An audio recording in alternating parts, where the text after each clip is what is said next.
You are thinking about getting a new pair of boots, and you have noticed there are sort of three main categories that are at least most commonly advertised. There's the crepe rubber, and there's rubber, like Vibram, and there's leather soles. And I'm here with a shoemaker, Dave, at Old Speed Manufacturing, in his workshop in Pennsylvania, to get a quick lowdown, because you do more crepe rubber than I usually see from brands. Yeah, I love to use crepe. It's a really nice product. So I think of these, leather probably has the worst reputation, but crepe also has, a so-so reputation. And I think these are both unfair reputations. Because you love crepe so much, first off, why get a crepe rubber sole? Crepe is super lightweight. When I build a pair with a crepe sole compared to this Vibram, or especially compared to like the Dr. Sole, which is super thick and heavy, it's way lighter. You can feel it just picking up one boot versus the other. It's totally noticeable. It's also airy, isn't it? Yeah. There's something about it. It's called blown rubber, right? No, that's something else.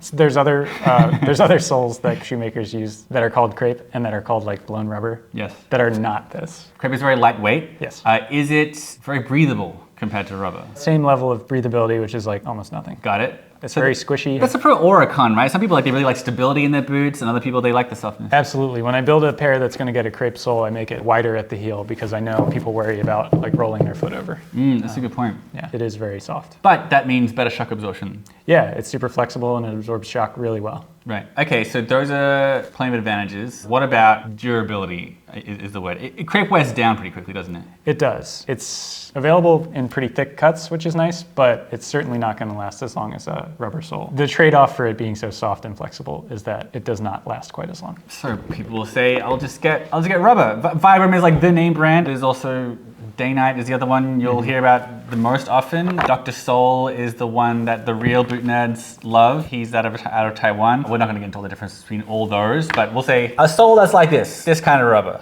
I feel like it's the default for most people. What are the benefits? Because it's not breathable and it's heavier than this. It's heavier, it's not as flexible. What it does offer is great wet weather performance, depending on which one you get. But you can't really put like a tread into crepe as far as I can tell. But you can basically do whatever you want with the bottom of a rubber sole. So you got soles like this Vibram 430, which has a small tank tread essentially, and it's very grippy. And that is super helpful, especially compared to crepe or rubber in snow, ice, rain, anything you got, it'll take it. And it's tougher, isn't it? It takes longer to wear down. It certainly is a lot tougher to wear down. It lasts a lot longer. It doesn't absorb shock as well, but it's still fairly flexible and it'll break in nicely and last a long time for sure.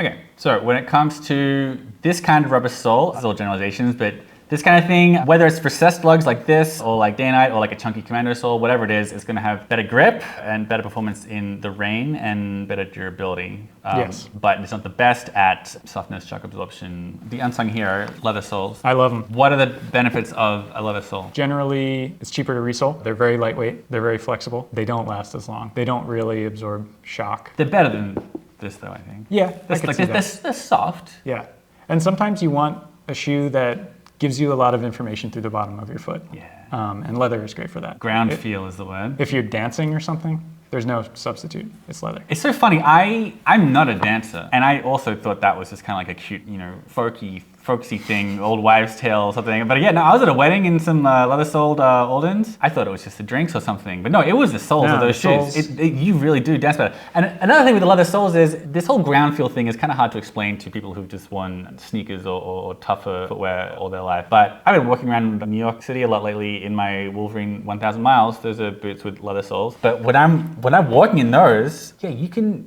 feel the ground. You can feel what's going on. And if it's a bumpy ground or if there's like some sort of detail in the concrete or whatever, but it's pleasant. It's really nice, and the majority of guys haven't and will never experience it because leather soles are so unpopular, and so they won't even really understand the words that I'm saying. And I'm like saying it's like a tactile experience walking around the world. Well, they should try it. Leather soles are cool. Now, compared to crepe rubber, I think I'm correct in saying so they're both like softer and easier to break in than this kind of tough rubber sole from Vibram or whoever else. Leather is softer than you might think, because again, it is softer than this rubber, and there are plenty of people who like it, but it's got a balance of like softness and stability that a lot of people like. You could maybe say it's between these two in that regard. Yeah, I would say it combines the easy break-in and the everyday comfort of crepe with the sort of sure-footedness of rubber. It's not 100% of either one. Yes. It's right in the middle. Yeah. Which is funny because so many people would say they'd pick this one last, but no, it's a great balance in a lot of ways. But of these three, an underrated thing is it's the most breathable. Sure,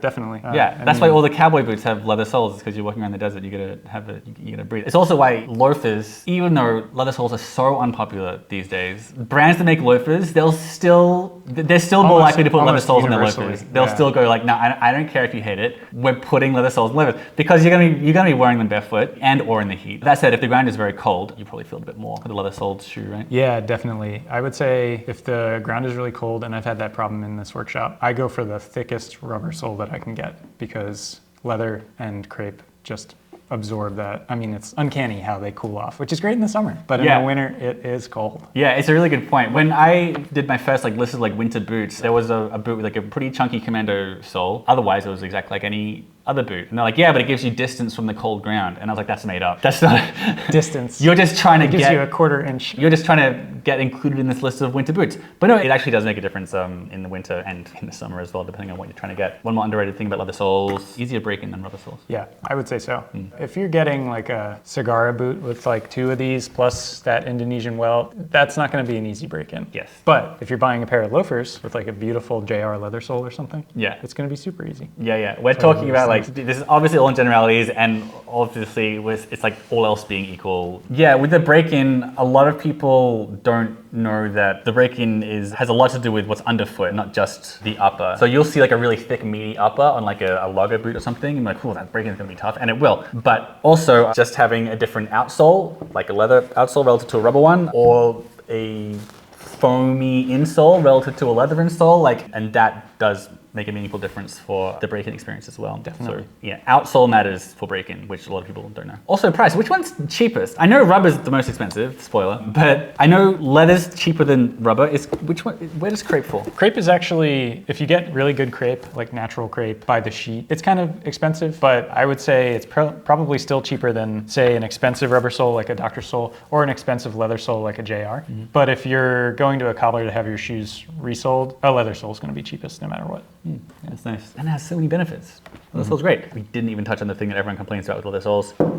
You have a lot to like about the crepe rubber soles. You said it's very grippy in the dry, not so much when it's wet. Right. What about leather soles and grip? I think a lot of people buy a new pair of loafers or dress shoes, and then the first time they wear them out, they eat shit, right? They fall and they slip on something and they blame the shoes. Well, when a leather sole is new, it's not going to be grippy. You essentially are putting tread in it by wearing it around and scuffing up this beautiful smooth surface. And I think there's also a misconception that leather, when it gets wet, is slippery. I don't really believe that. I've worn leather shoes in all kinds of weather and haven't had issues with that any more than I have had issues with a Dainite sole being slippery. I think it's not as grippy as rubber, especially in snow. I wouldn't wear it at all in snow, but we already covered the temperature thing. But I think in the dry, it's a perfectly fine sole.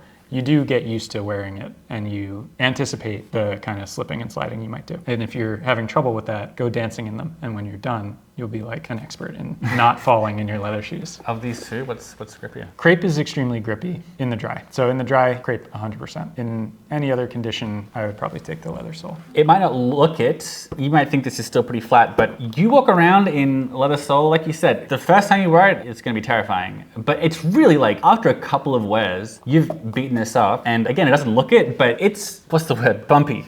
it flexes to the shape of whatever you're standing on a little bit. And that increases the grip a lot. Oh, nice. Okay, that's cool. And also it just gets scratched up and that gives grip. I think you're right that the slipperiness in rain it's a bit overblown. Yes. And the slipperiness in general is overblown because after a couple of days, if you're walking here, if you're outdoors on grass or if you're on concrete, you're fine. You're perfectly grippy. If the ground is very smooth, tiled surface or carpet, especially going up and down steps. Yep, definitely. Be careful. Yes, you do need to just have a handrail there, which is a bit embarrassing, yes. But not every shoe can be worn for everything. Flip-flops are great. You can't wear them with a suit.